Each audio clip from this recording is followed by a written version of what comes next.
Haïti tout c'est l'ouverture ñu def fa benn panthéon wane ni l'Africain est un résistant ñu bañkat lañ pour jox arme et courage à la jeunesse africaine pour résister à la colonisation et résister à la au souverainisme souverainisme pour que gars yi am résistance bi Sonko di woote le droit à la résistance panthéon boobu moo leen naroon armée intellectuelle ñu ñëw ji jël di fa jël ay information di fa jël ay xam-xam pour savoir comment résister loolu Abdoulaye créé woon fii kooku la ñuy wax guerre mémorielle d'accord parce que guerre léegi pour revenir ci lettre bi nga bindoon lettre boobu nag yooyu laa ko bindoon waaw ñu ko Abdoulaye di lii mu réalisé ci panafricanisme waroon nga ko citer c'est pas Senghor c'est pas Senghor ensuite loolu dafa indi une césure boo xam ni c'est pas bon tu dëgg mais man bi ma génne foofu laa xam ni ki mu jël référence moo toroxal que Sonko jël référence bu jëlee Senghor référence rek mooy système bi lay topp maanaam ki mu jël référence muy Senghor moo toroxal Ousmane Sonko jël référence muy Mamadou Dia tëj ko toroxal ko moo tax bi nga ko bindee nga ni Sonko Diomaye doon ma ne bokku ci référence kon tey seen yoon bokkul parce que ma ne ko yoon bi commencé na jël une bifurcation ci la attention gars yi gis ñu ngi bàkk wooye di kontaan parce que ñu ngi nekk dans l'émotion Diomaye mooy Sonko parce que c'est très beau ils ont pris le pouvoir ensemble mais kii li mu wax nii beneen yoon la jël de parce que référence am bi feneen la ko yóbbu effectivement boo jël Senghor feneen la yóbbu ci tubaab bi la yóbbu fa lay yóbbu tu vas être l'ami de Macron tu vas être l'ami de garde la France ak ñoom Ouattara et effectivement c'est yoon boobu bifurcation bi foofu la ko yóbbu alors que Sonko mosul dem France mosul nuyu Macron voilà donc bifurcation bi man foofu laa ko gisee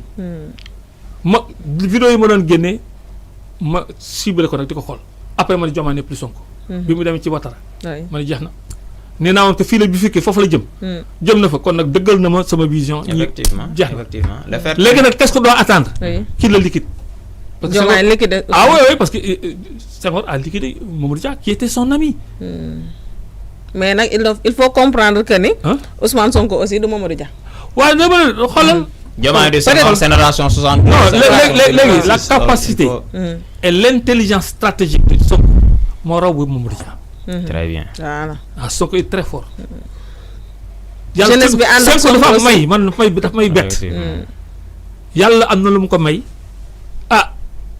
en tout cas il réussit mieux que ceux qui avaient résisté comme lui waaw inchallah man loolu laa gis bi may def comparaison entre Mamadou Dia ak Senghor Macky Sall ak président Ousmane Sonko 62 bi ñu arrêté Mamadou Dia militants yi ak sympathisants yi bi ñëwee ba ci palais de la justice dañoo toog def nii xam nga man su ma doon kii damay dem archive xool ñii la ñu toog sa ngéem nii mais Ousmane Sonko bi ko Macky Sall bëggee teg loxo ñun xaaruñ mu jàpp ko dañoo jóg taxaw xam nga loolu rek day wax xam nga yéen leen may force seen jamono dafa am réseaux sociaux tem rek circulation bi circuler sur un grand nombre mais ñun jamono Abdoulaye Wade effectivement y avait pas de réseaux sociaux y avait pas de rajo effectivement benn rajo fi amoon effectivement benn télévision ñun xam nga naka la daan communiquer par tract guddi jot ngeen taf bu ñu xëyee ngeen taf ak nopp ak kooku c'est trop faible amplitude bi dafa tuuti mais kii boo waxee dans la minute un million de Sénégalais de la diaspora de New York ñëpp mën nañ partager la même information beneen jéego bi ëpp solo tamit bi Ousmane Sonko njëkk a def mooy bi mu ñëwee xam nga damay wax chaque jour que ni patriote mooy baat bi baatu patriote ak patriotisme yàgg na fi su ñu nee patriote boo ko nekkee ba noppi dafa am luy jëmmal loolu muy doxini muy patriotisme maanaam ñi fi jaaroon tey bu ñu ñëwoon bu fekkoonte ne tey patriote maanaam patriotisme tey dañu ko desin mu mel ne table d'art ñu jël ko dugal ko ci benn magasin ñi fi jiitu président Ousmane Sonko bi ñëwee bi ñu ko xoolee xam ne lii kat lu baax la lu am solo la lu mën a développer réew la lu waa penc mi di war a doxe la dañoo yem ci xool ko liir ko génn mais génn di ko wax nit ñi mais président Ousmane Sonko moom bi mu ñëwee ba dugg ci magasin boobu ba ñu wan ko ba mu xool ko ba pare dane lii du lenn kenn lépp ñëpp nga lépp ñëpp la lu ne ku ne nga ca daal di jël table bi génn ak moom ci biti wan ko ñëpp moo la ma ne président Ousmane Sonko li mu réussir mooy bi mu ñëwee dafa yee Sénégalais yi ba moom ci boppam bu ñu bëggoon a nax mënatu ko waaw loolu mooy parce que différence jamono ji moo tax ñu la jamono c'est le jamono du basculement. effectivement Cheikh Anta Diop dafa wax ne ni daañu arrivé à un moment où on va atteindre le point de basculement. mais conditions yi ñoom Cheikh Anta Diop nekkoon. ak ñoom Ablaye Wade le basculement n'était pas possible. parce que la vitesse du partage de l'information n'existait pas. En instantanéité du partage. À la minute, à la vitesse de la seconde, des milliers tey jii ñu yëg. donc bu yëgandoo jógandoo rek lay la. te peuple moo am doole. peuple amul lu ko ëpp doole. moom dooleem moo lay jël di ko délégué. après ñu trahir ko mu jëlaat doole bi delewaat ko mais peuple bi fekkee ne tu peux l'informer à temps réel mais tu es tout le temps collé au peuple c'est ça la force de Sonko. Avec les réseaux sociaux il peut constamment être à la minute connecté au peuple.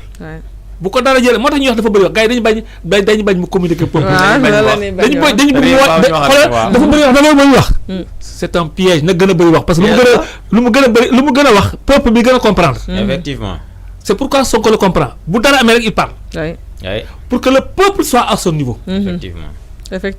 gars yi nag dañuy jàpp ni bu ñu waxee ne waa dafa bëri wax. pour mu noppi. du noppi. bu noppee Sonko est en avance par rapport bu noppee rek dee. Sonko waxam yu bëri bii. moo tax il est collé au peuple. parce que le peuple l'entend immédiatement et réagit. effectivement. gars yi xamuñ loolu quoi parce que réseaux sociaux ñoo ko may loolu.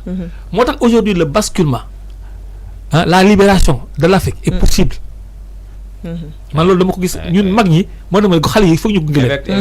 que ñun le basculement bi nga xam ne moom la ñu bëggoon def le basculement vers l'état dugg ci yoonu daal l'état fédéral. l'état Afrique nekk une puissance parce que quand on sera un état fédéral l'Afrique devient la première puissance du monde.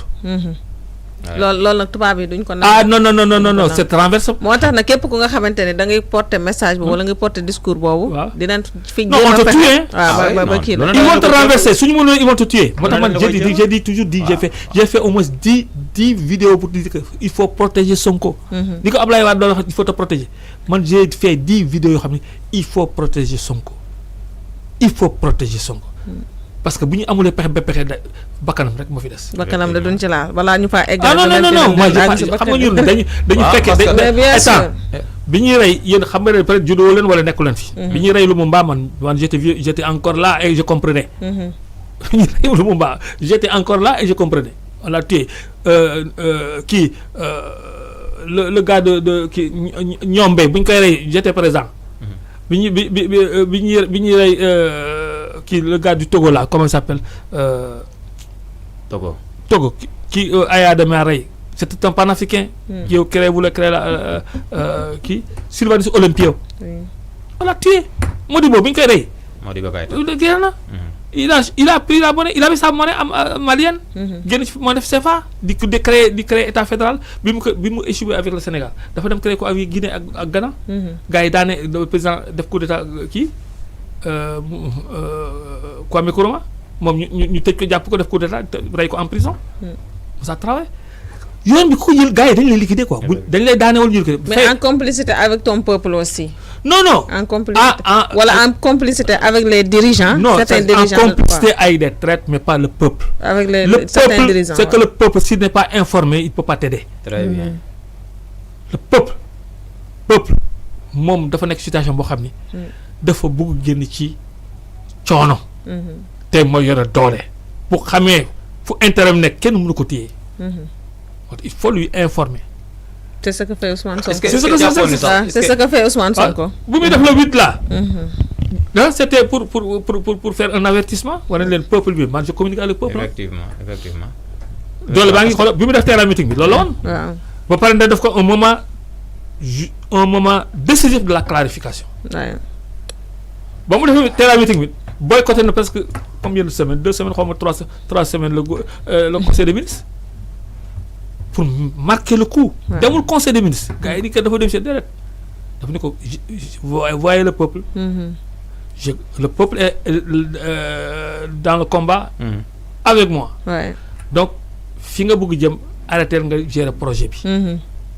Mais on a l'impression que moom tamit il n'a pas compris ba tey. Non, il n'a pas compris li ko comprendre na. C'est qu'il ne peut plus faire retour en arrière. Pourquoi lan moo tax dañ ko xoj. moomatul dañ boppam koo kidnappé waaye dañ koo kidnappé moomatul boppam. effectivement maanaam dañ koy mën-mënee xam nga li ñu naan mën-mënee. comprendre nga ma wax. loolu mooy yéen. en tout cas on devait. xam nga lan la ko mën a sauver. et man boobu am naa fi njort bu rafet. tôt ou tard s'il veut buggee mucc am avenir politique day rëcc ñëw toog ni Sonko je vais être ton directeur de campagne en 2029. mais loolu attends Sénégal. est-ce que nekkul sur un point de non retour aussi. non dama ni am na gestes historiques gestes très forts soo ko defee. Sénégalais mën nañ la baal Sénégal soxorul. mais parfois tamit nga egg foo xamante ni si. parfois nga egg foo xamante ni si. ci curiosité wala ci lii. pour nga retourné waat. tamit nit ñi duñ la mën nañ baale mais duñ fàtte. waaw seetlu ma rek duñ mën nañ baale duñ fàtte mais. te nit nag bu fekkente ne li nga ko defoon bu intelligent yi xam ni avenir politique bu bëggee am avenir politique bu xam ne bu jaar Sénégal ñëpp sax bàyyi may ko jàpp dafa koy anticiper gaaw dugg ci yooyu loolu dem ci noonu. mais est-ce que duggaat bi dina yomb parce que comme vous dites. non bu dee ko man maa ngi président moom wàccagul pouvoir bi je suis pour le projet j'ai fait une erreur je vais être ton directeur de campagne en 2029 kenn def ci mën dara en tout cas c'est une déclaration solennelle da nga ma joxoñ comme ni nga ma waxee woon man j'ai passé 10 ans à vous la traiter en 10 jours tu m'as élu il a dit quand il était président waaw mais dem na ba si biir tamit même bi mu ko waxaatee dem na ba ni moom it kenn. waaw mais léegi nag. mën na dem waxtaan en privé ak yu nga ne ko dañ ma xojal rek léegi nañ ci génn rek on oublie quoi xam nga Sonko. maanaam Sénégalais yi baal na fi Déthié Fall. waaw Sonko xool fu mu jaar mu ñëw di ko tar bi ni ko dama juumoon rek dama. mais ce qu'il faut savoir aussi yëf yi du Sonko kese. gis nga Sénégalais parce que Sonko la ak le peuple sénégalais Sonko la avec ses militants. Sonko mën na ko baal. parce que Sonko xol bee rafet te da koo bëgg mais am na lu nga xamante ne les militants duñu ko baal. les militants n'oublieront pas. waaw non mais les militants suivront Sonko. mbir mi pour man parce que sax Sonko. non am na loo xam duñ fi suivre Sonko de. pour man mbir mi sax. romb na des militants ak sympathisants. même sénégalais lambda yi. dañoo bokk ci yëf yi. yaa ngi dégg. parce que bu réew mi doxee quand on dit le peuple c'est pas bu réew mi sooxee le Pastef dañ koy yëg et des militants et des sympathisants. dafa ne sénégalais yi ñoo toll ci réew mi ñu jël seen destin téyel ko seen bopp. fi ne li ñu seq ak politiciens yi. mooy jëf dëgg wax dëgg mbaa ci àll ba. foofu lañ toll fa lañ toll kay. voilà. donc loolu nag bu ko Diomaye liiree da xam ne amatul pexe. na mais est-ce que mi ngi lire aussi. mais xam nga réalité. bu dee ba coincé la boo wéete sa bopp. boo wax nga xam nga ni boo continuer da ngay sànq. parce que xam nga la moo tax. buñ demee ba li fi xew yëpp xew fi. man je pense que ni bu fekkontee ni bëgg na dellu ginnaaw. du dem bay dàq Ousmane Sonko. bon xam nga loolu man pour man. franchement dafa naagu ci ay pexem gëm ñu koy conseiller te xamul ni ñu ngi koy dugal. parce que ces gens là ils veulent que le décharge Sonko pour am ay postes. c'est tout lañ ko soxla. di ko mal conseillé waaw pour que alal yi waaw. pour que voilà. il nomme à des postes civils militaires. maintenant nag c'est là où il y a problème. parce que yow ki nga xamante ne mooy Ousmane Sonko. joxoñ la. fal la. nga gis bi nga ko defee premier ministre liggéey bu am importance bi nga xamante ne mi ngi ko doon def ci réew mi. mais boo soxlaa conseil kooku la war a conseiller non. vraiment waaw yow kooku mooy sa kilifa sax. ah voilà. xam nga kaay ma wax la lu mel nii xew Sénégal amoon na en Russie. Medvedev Poutine. exactement moo fi amoon mais Medvedev dafa nangu ni Poutine dafa ne ko man mënatuma élire parce que am naa blocage au niveau conseil constitutionnel. il faut que nga def benn mandat man ma ñu dellu si waat. mais man la gars yi wóolu comme Sonko nii rek. parce que Poutine moo redressé la Russie après la chute du mur de Berlin. Helsinki yore ko dëkk ba yàqu pauvreté am fa.